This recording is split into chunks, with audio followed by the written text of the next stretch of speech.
Georgia started here.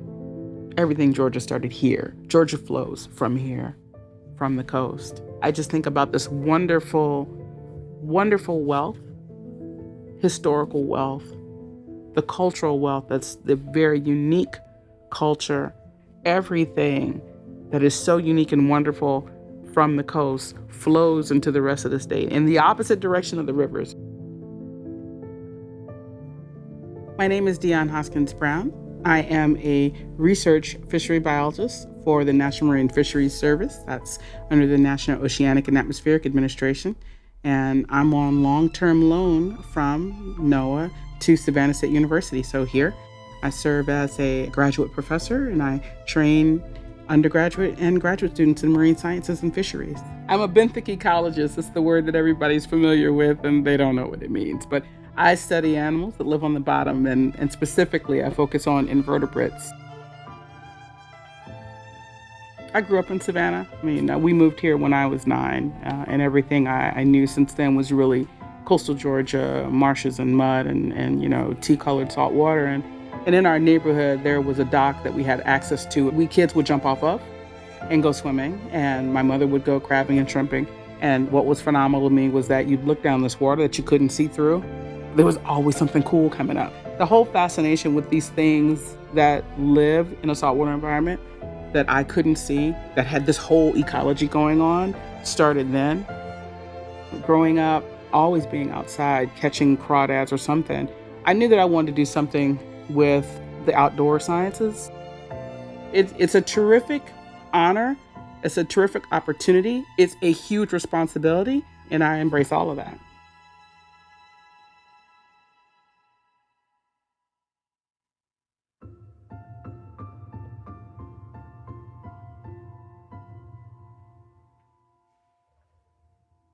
What really vibrates in me is driving down the road and seeing either side of me fields and fields of Spartina.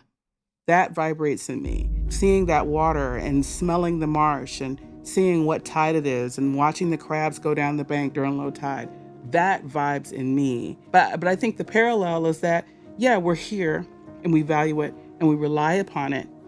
All of these things that we want and we value that require a level of accountability and stewardship about how we use materials, how we dispose of our waste, how we take care of our environment. It requires a greater level of accountability being a coastal steward.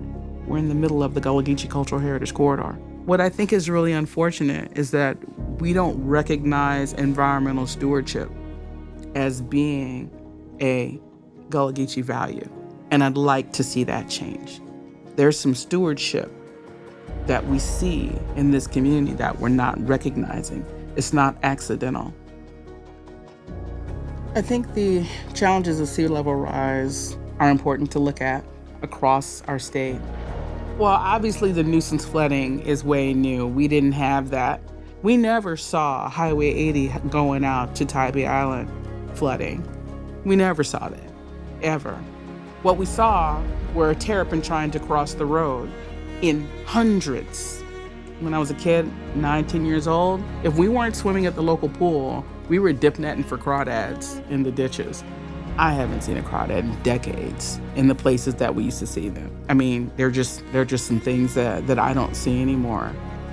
So what I'm working on now are eastern oysters, Chrysostrea virginica. What I'm excited about is the importance to Georgia fishermen, Georgia's recreational fishermen, and to Georgia's economy. We used to be all about oysters up to the 1930s, and we ate them all. We just ate them down to nothing. We started looking at the effectiveness of oyster restoration using an alternative substrate to see how we can help with restoration, whether it's for shoreline stabilization, whether it's for fisheries productivity, water quality, whatever it is that you're trying to do with oyster reef restoration, that's what we're wanting to do now.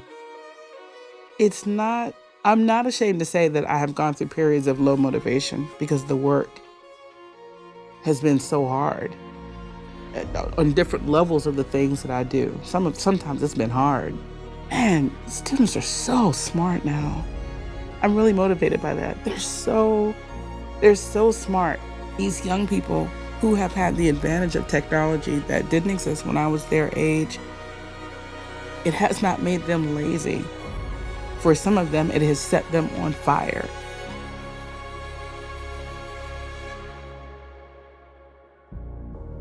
I think that folks who are not on the coast, I hope that they will recognize that features of their quality of life are more dependent upon the coast than they think of.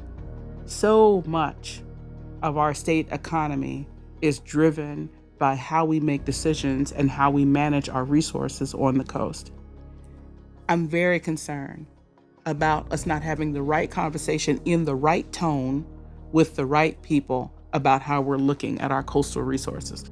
I think that's a conversation that is ripe for exploration.